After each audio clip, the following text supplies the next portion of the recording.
Depuis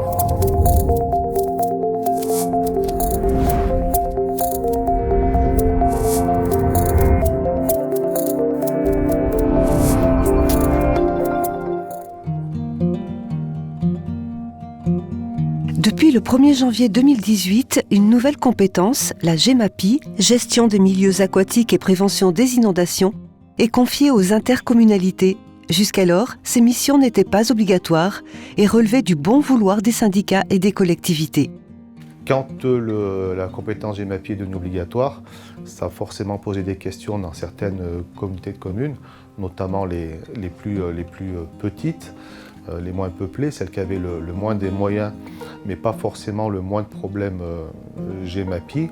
Les intercommunalités ont cependant la possibilité de confier cette lourde tâche à des syndicats. C'est ainsi que le SIMBI s'est saisi de ces évolutions afin de mettre au service de la population ses connaissances et son expérience. Le 1er janvier 2019, le SIMBI marque la première étape de son évolution en fusionnant avec 2 autres entités. L'ADISER Drac-Romanche, gestionnaire des digues depuis 1936, et le SIGREDA, syndicat intercommunal de la Grèce, du Drac et de leurs affluents. Ces fusions laissent place à 2 nouveaux adhérents au sein du SIMBI, la communauté de communes de la Matésine et la communauté de communes du Trièves. Cette fusion nous permet d'exercer une compétence qui est compliquée au niveau d'une communauté de communes. Là, on la pratique au niveau d'un syndicat de bassin versant, ce qui est beaucoup plus logique. Le 1er janvier 2020 est une deuxième étape importante pour l'évolution du SIMBI qui voit de nouveau son périmètre s'agrandir avec la gestion des affluents du Voironnais, du Sud-Grésivaudan et du Vercors.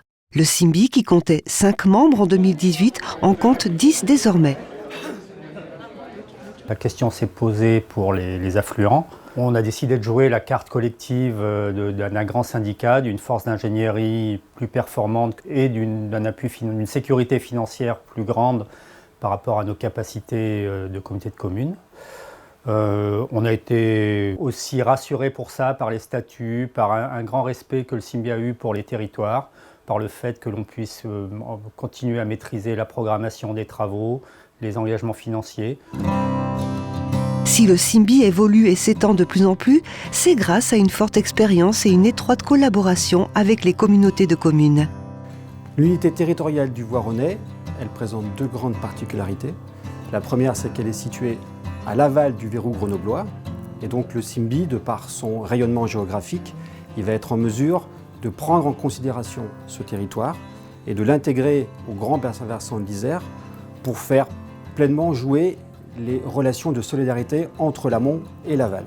Et la deuxième particularité du Voironnais, c'est qu'il est constitué par un ensemble de petits affluents. Or, comme on dit, ce sont les petits ruisseaux qui font les grandes rivières.